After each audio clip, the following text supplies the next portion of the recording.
Thanks, Nick. Hey, everybody.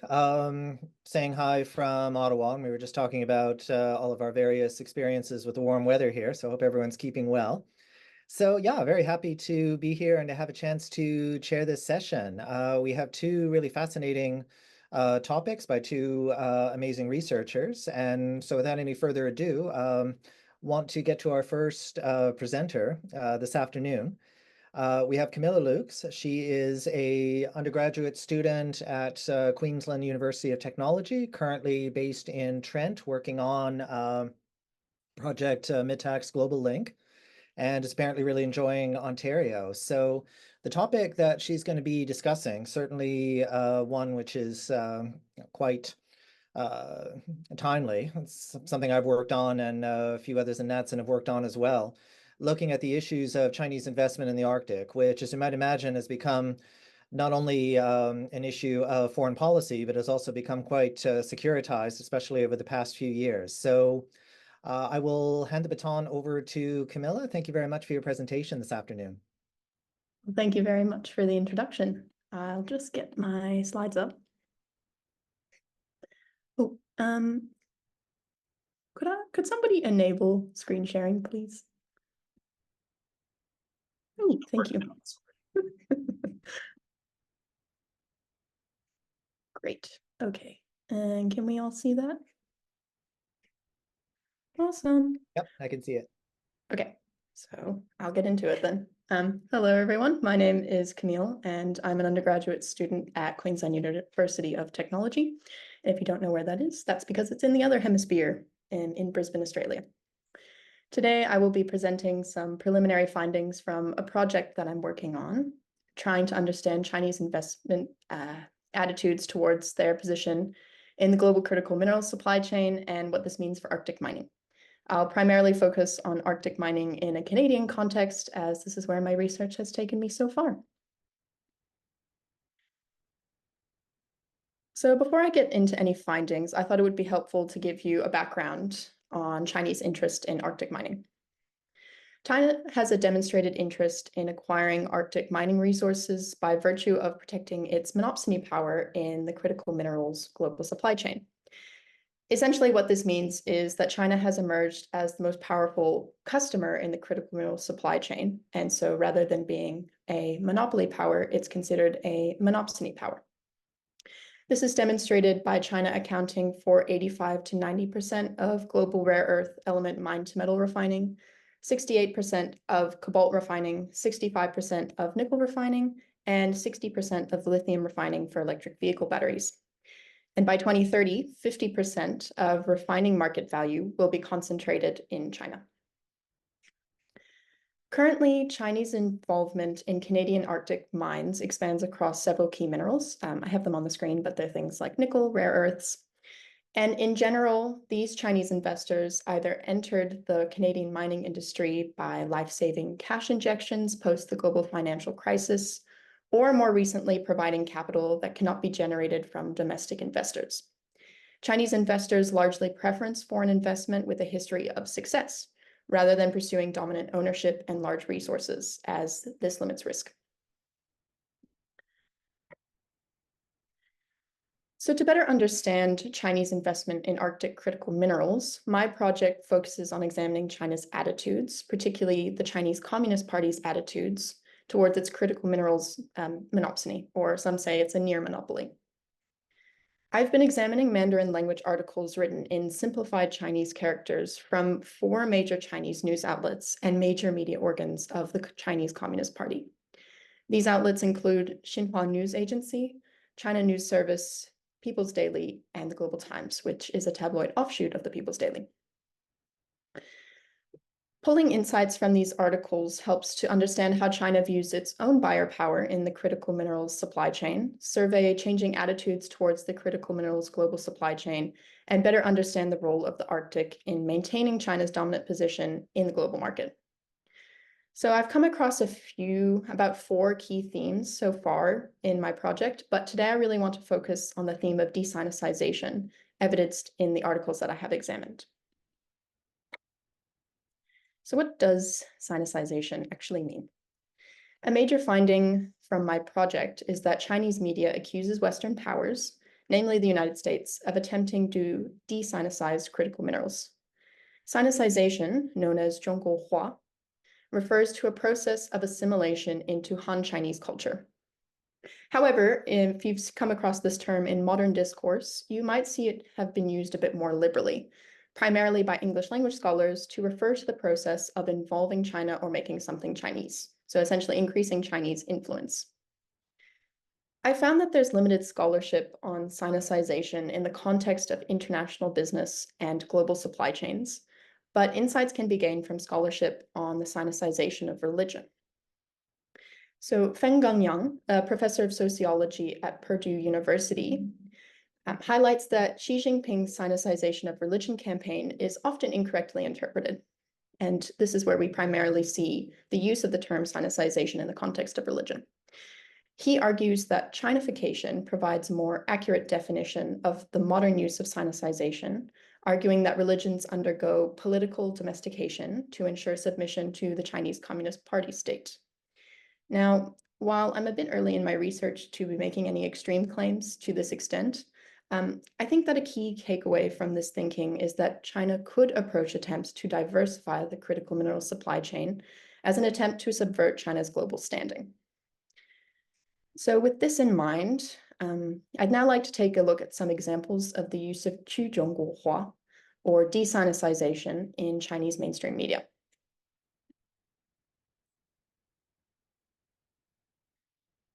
The first example that I have for you today is from an article published by the China News Service in May of this year, and it was written by the Chinese Ministry of State Security.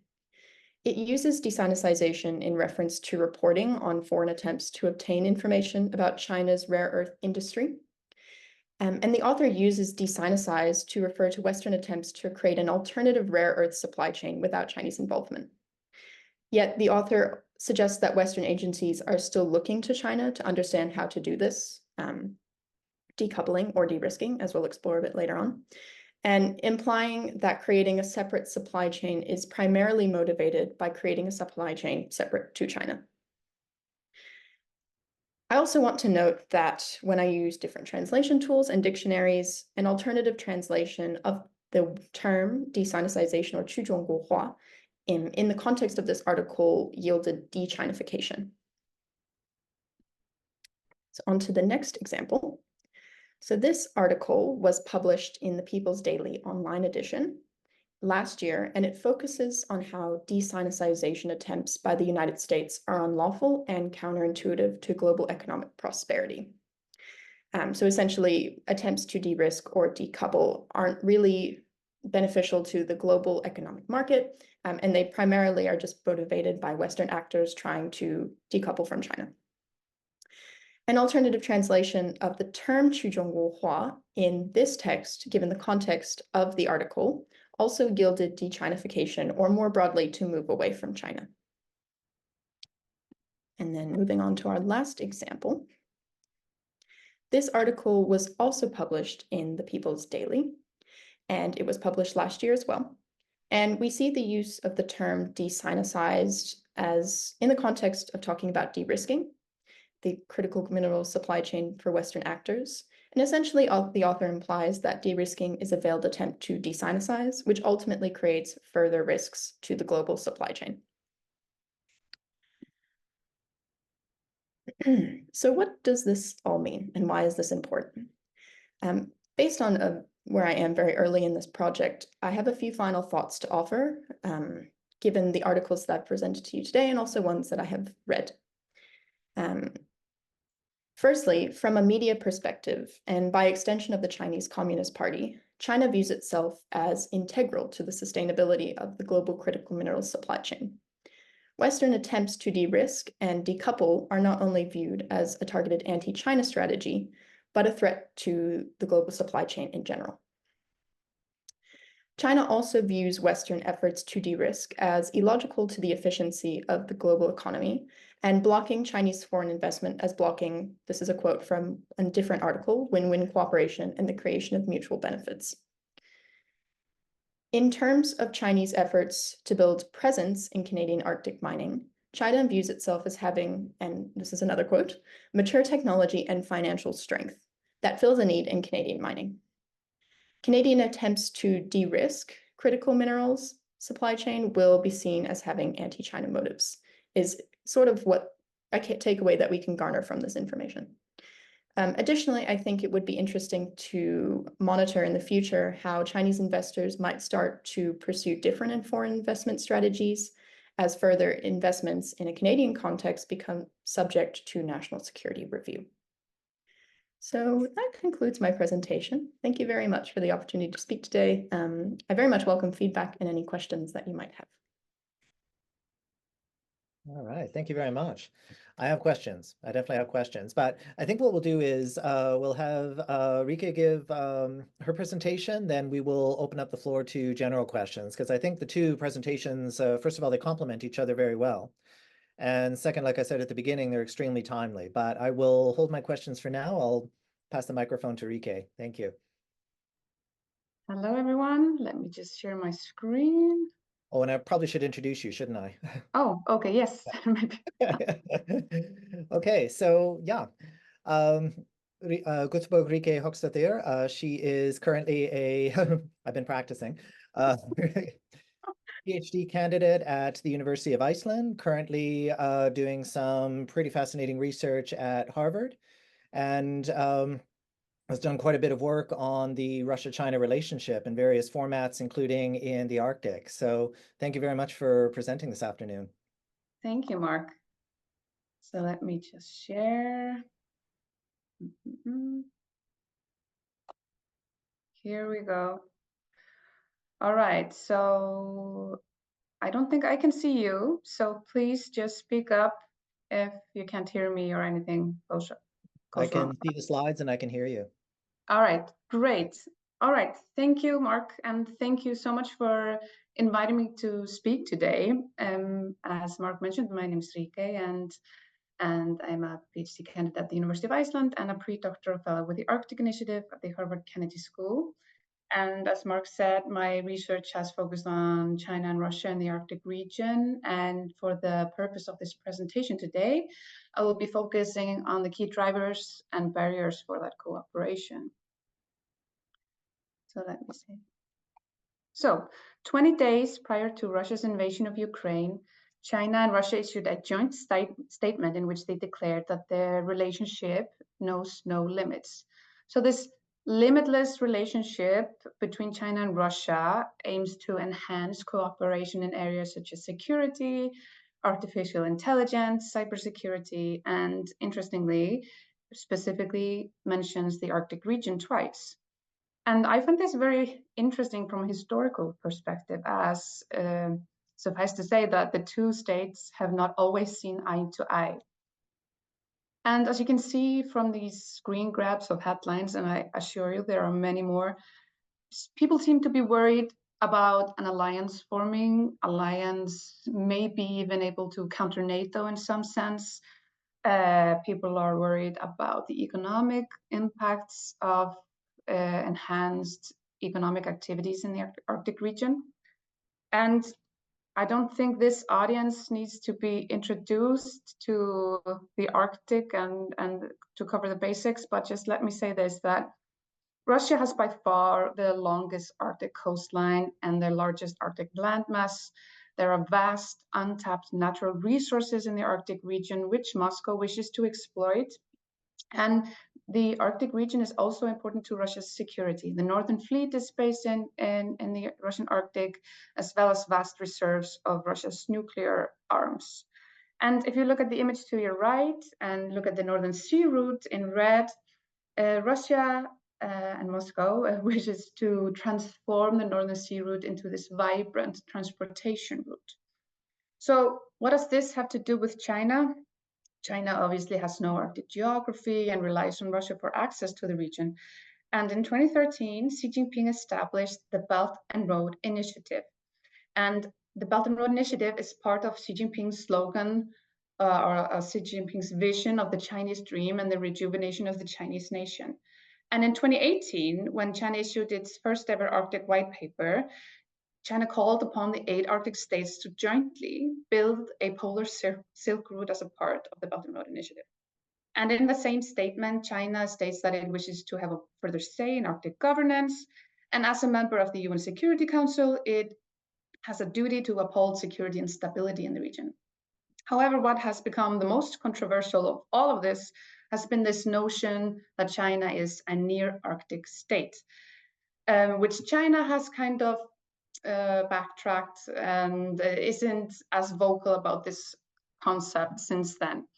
But China is an observer within the Arctic Council, has 2 icebreakers and another on the way, has research stations in the Arctic region, in Svalbard and northeast of Iceland, and joint projects, of course, with Russia, including the Yamal LNG and the Power of Siberia. But the focus today is not to get into any nitty-gritty of these projects, but what I like to talk about today is the drivers and barriers for this cooperation from a domestic and geopolitical, or international, if you will, perspectives.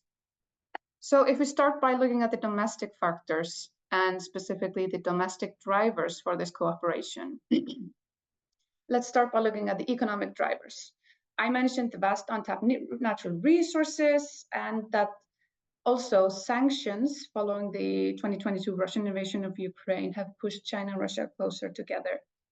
And as Russia becomes more isolated, China is a feasible partner, at least an obvious partner in many ways. And China has become the main buyer of Russian fossil fuels, on which the Russian economy is heavily reliant.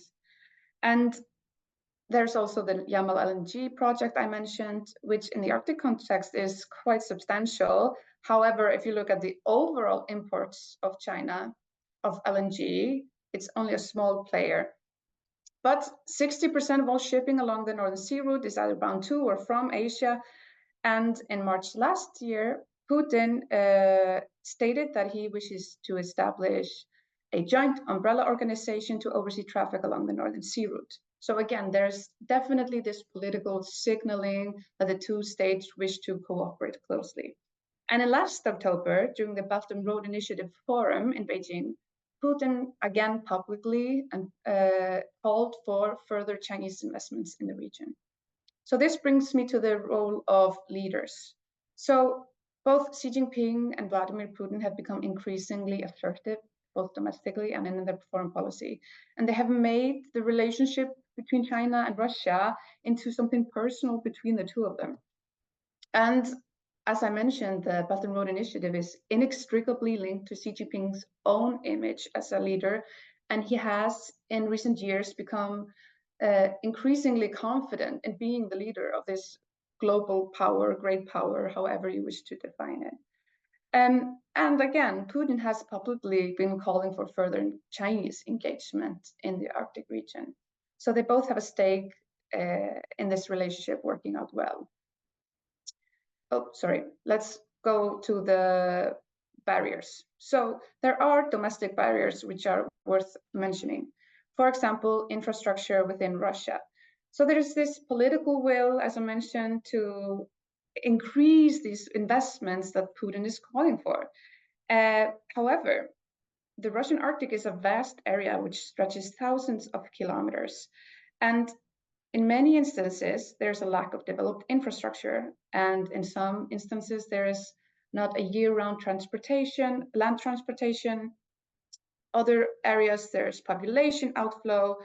And this is also the Arctic region we are discussing, which means harsh weather conditions, the necessity of ice breaking, which raises the question of search and rescue in the area and the cost of insurance, all of which make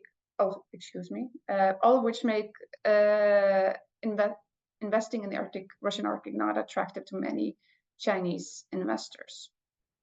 So deals between Russia and China, Japan, and South Korea have fallen through due to lack of economic feasibility. And the result has been Moscow's disappointment with the Northern Sea Route not really transforming into this vibrant transportation route it had hoped for. And what I find interesting in this context of the Sino-Russian no-limits relationship is that the Belt and Road Initiative aims to build exactly the kind of infrastructure that Putin is himself publicly calling for, but China seems to be dragging its feet. So let's look at the geopolitical factors and start by looking at the 2022 Russian invasion of Ukraine. So the isolation of Russia has pushed China and Russia closer together. And Russia is in dire need of economic investment. And last year, nearly all of Russia's oil went either to China or to India. And Russia has sold China, since the invasion, gas on discounted rates. And if we look at the security realm, in March last year, the Federal Security Service, the FSB, invited the Chinese Coast Guard to Murmansk, where they signed an MOU on strengthening of the two states' maritime law enforcement. And it's impossible to talk about great power politics in the Arctic region without at least mentioning the role of the United States. So both China and Russia wish to balance against the United States of America. And the US and NATO have remained Russia's main adversaries for years. The invasion, however, has exacerbated the relationship between between the US and Russia to a level in which Russia has suspended the last nuclear arms pact between the two states. And the US-China relationship has become increasingly strained over the last 10 years. I can, at the top of my mind, name trade war, Xinjiang, Taiwan, the high-altitude air balloon incident, as Camille mentioned, the talk of de-risking or decoupling the economies. And how this has played out in the Arctic region is that the United States is definitely taking note of how China and Russia are cooperating. And this development started earlier than the invasion of Ukraine. For example, the infamous 2019 speech by former Secretary of State Mike Pompeo in Rovaniemi, in which he declared that there are only Arctic states or non-Arctic states, and declaring otherwise entitled China to exactly nothing. And more recently, there's the 2022 US Arctic policy, and just last week, the DoD issued a report, and both of which identify Russia and China or their cooperation as a potential threat to the US. But there are barriers to this cooperation from this geopolitical or international level. So if we look at the regional balance of power, so Russia does not wish for China to have too much access or too much say in the Arctic region, as it views the Northern Sea route as a part of its sovereignty and its own territory. And it's worth mentioning that in 2013, Russia was not keen on granting China access or granting China the observer status it has now within the Arctic Council. And China does not wish to serve the same fate as European states and be overly dependent on Russian energy supplies. Which leads me to China's economic ties with Western states. I believe there are limits to how willing China is to partner with Russia in the Arctic region. And the red line is obviously not to fall under sanctions or lose access to Western markets. Despite this deteriorating relationship between China and the West, the US is still China's largest market, export market, and jointly the EU makes up the third. So this is especially important now with China's economic slowdown and unemployment on the rise. So how this has played out in the Arctic region is, for example, the Arctic LNG 2 project came under sanctions by the US, and the Chinese partners issued a force majeure, and at least temporarily, the project has been halted. So Russia is in need of an economic partner, but China definitely has a red line. So China and Russia in the Arctic region, a limitless relationship? I would definitely argue not, but I would be really happy to debate that and hear other perspectives on this relationship during the Q&A. Thank you so much for listening, and this is my contact. Happy to chat with you whenever. Thank you.